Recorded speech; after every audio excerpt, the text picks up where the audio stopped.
Hello guys, it is Budget PC Bills and I'm bringing you another AMD Gaming configuration. And this gaming configuration will cost you $1,100.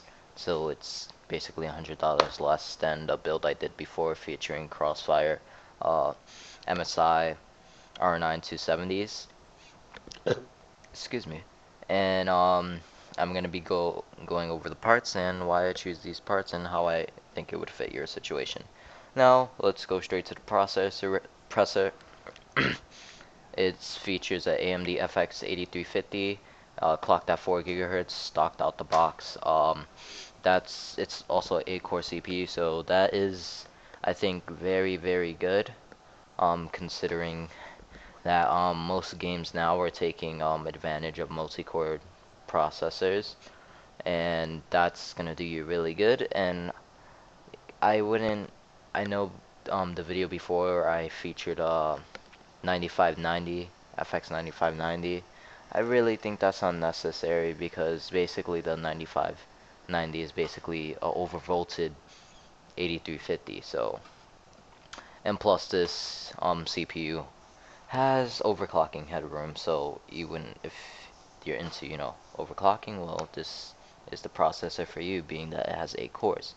Now, for CPU cooler, we're going with a little bit, a cooler that is a little bit more hefty and could cool this beast of a processor. So we're going with a Corsair H 60 instead of Cooler Master Hyper 212 Evo, because I really think that cooler wouldn't do good with being that this is an 8-core processor and clocked at 4 gigahertz stocked out the box.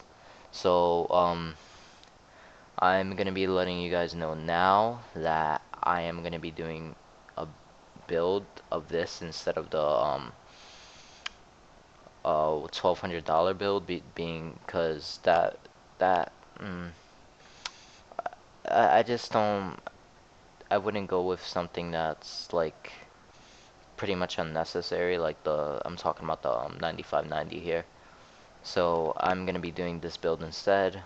But if you want to do the other builds, then do that yourself. And keep in mind that I'm not sponsored in any way. This is all with my money that I'm gonna be paying for these parts and putting it together for you guys. Now with let's move on to motherboard is a ASRock 990FX Killer motherboard, ATX motherboard, and this motherboard is great. Has SLI support, Crossfire support. You can overclock on this motherboard. Um, it's a well-rounded motherboard, and I think it features a M.2 SATA slot for your M.2 SSDs, which is the new form factor of SSDs out there.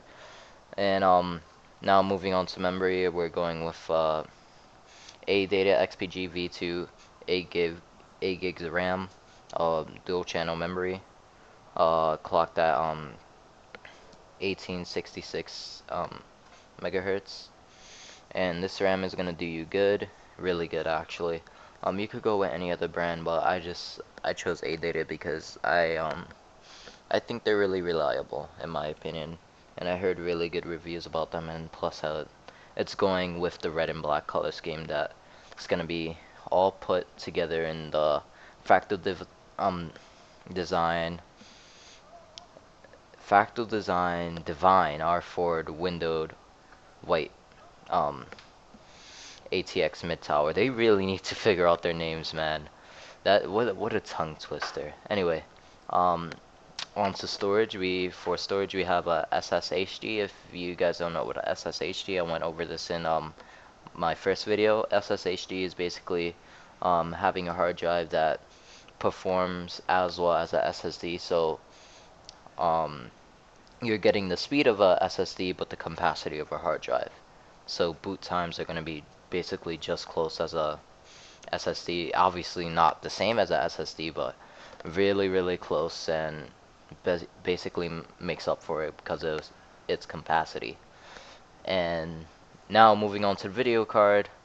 MSI Radeon R9 290 4 gig Twin FrozR edition of the card from MSI. I'm going with this instead of the Asus Direct CU2 um, cooler because the card the Asus version of the card, the Direct CU2 version edition actually, to me it's pretty, I kind of don't like the style. This one, the MSI version, is more slim, and for some reason I find the Asus version a little bit fat, but you know, that's just my opinion. And I already went over the case, and now for power supply we're going with a Corsair CSM 750 watt power supply. Now this is a bit overkill, being that estimated wattage, as it says here in PC Park Picker, that if I think everything running at load would be basically 500 watts, so you basically have 250 watts to mess around with. But that's it's good to have a little bit of headroom there, because if you want to throw another I don't know, if you want to throw a SSD in there or Crossfire that graphics card, then you always could do that. And plus, I'm gonna be overclocking this rig when I build it, so I know I said I was gonna build the other configuration, but you know, I find this more practical, you know. So I really think this is basically a good build for around, you know, the budget of like, if you have the money for it, I definitely recommend it. And if you guys not sure, please like hold on to your money, because when I do build this, you're gonna see why I recommended all these parts and how well it performs. And I'm not taking either side, you know. Intel is a great company, AMD is a great company, so there's a disclaimer for you guys. I don't go, you know, I'm not a fanboy of any sort of name brand, but you know, I just go what's best for price, you know, price to performance, and this is a great setup. Keep in mind, I'm not gonna only be doing AMD configured um builds. There's also gonna be budget Intel builds, but um I guess that's it for this video, so stay tuned, subscribe, because I will be doing a build of this configuration only. I would like to do all configurations, like build them all, but sadly I'm not rich. I would do it if I had the money, I really would. But so this is gonna be the build that I'm gonna be building, and keep in mind, I'm coming from I used to be a console gamer. I never built a PC before, and you probably